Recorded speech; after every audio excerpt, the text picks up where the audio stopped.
Before I go on to talk about the credit market, let me give you a recap on the global pandemic situations. The global pandemic of COVID-19 has been raging throughout the world for the past 6 to 7 months. The latest number is a staggering number of over 10 million people got infected and more than 500,000 dead worldwide as of this morning. To fight COVID-19, different countries has adopted different measures and with varying degrees of success.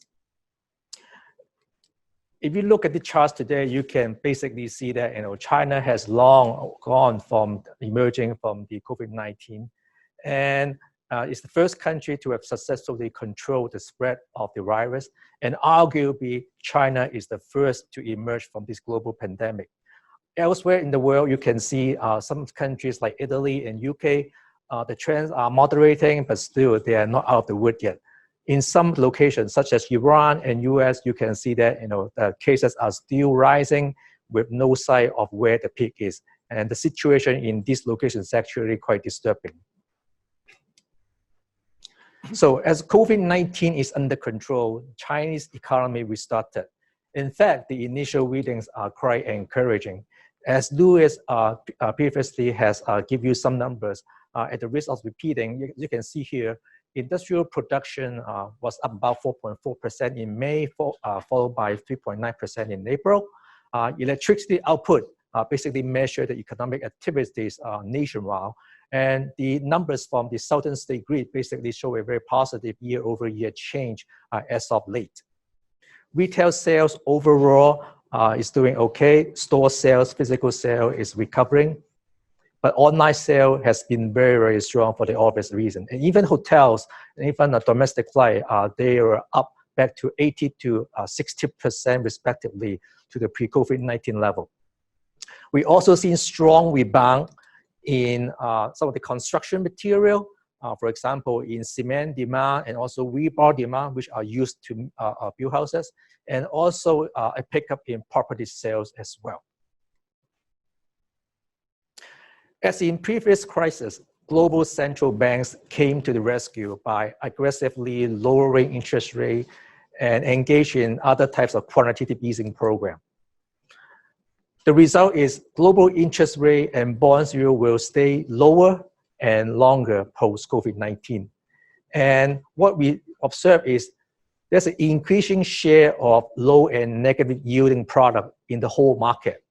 So the natural question investors want to ask themselves is, in this kind of challenging, low yielding or even negative yielding environment, how can anyone make any money? Let's look at the US market. Flight to safety has initially driven global money to the US market.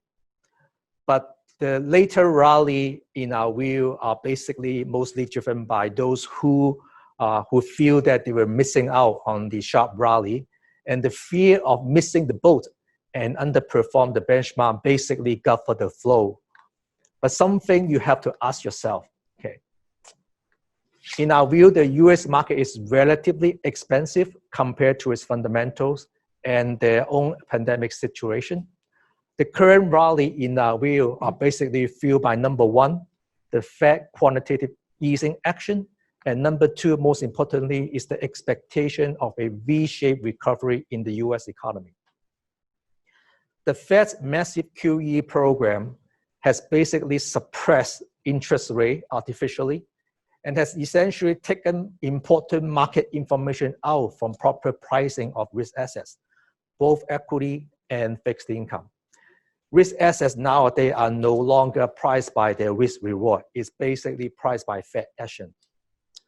However, would the Fed or the US economy disappoint? There's a chance. It's kind of disconnect to us that when you look at the rising cases of US pandemic cases versus the rising S&P 500 as well as the rising oil market, we feel there's a disconnect between the fundamental and the market situation. And therefore, we believe the risk reward in the US market is not entirely attractive. Over in Asia, other than the better pandemic situation, Asian credits offer decent credit spread over comparable US credit. For example, Asian IG right now offering at least 100 basis points over comparable US IG. And on the high yield side, at least 200 to 300 basis points over comparable US high yield. And this is what we think is a relatively attractive risk reward given the fundamental of this region. And within China, we like Chinese credit. And in particular, we favor China property over the non-property sectors. As we mentioned anytime, property sector is one domestic sector, and due to its domestic nature, it is less impacted by the trade war between US and China. As Louis has pointed out previously, the physical market, property market in China has staged a strong recovery since March. And we are happy also to see that many of the issuers in the region actually offer pretty decent liquidity and refinancing profile. And thanks to the favorable onshore funding and preemptive offshore funding for this issuer. And therefore, we believe that many of the issuers, the default risks are overstated. And in this kind of environment, we think that it provides a good risk reward as well as good pickup for investor to consider. In summary, to generate value in today's highly uncertain and challenging and even fragile market, a few things you need to think about and a few things you can do. First thing to think about is investors should expect volatility is here to stay. And investors should be cautious and remain patient, however, not to be overly risk averse because there are money to be made in the market. We believe that a portfolio that provides strong income, manageable volatility, and even possible potential capital appreciation can be constructed. And from that regard, we favor Asian IG and high yield, and in particular, China property high yield. We like to adopt a so-called sandwich strategy that we go down credit curve in long duration investment grade bond, but on the high yield side, we stay relatively short, stay relatively closer to home, and basically involve a bunch of benchmark double B to single B bond, as well as select B minus property bonds. Thank you.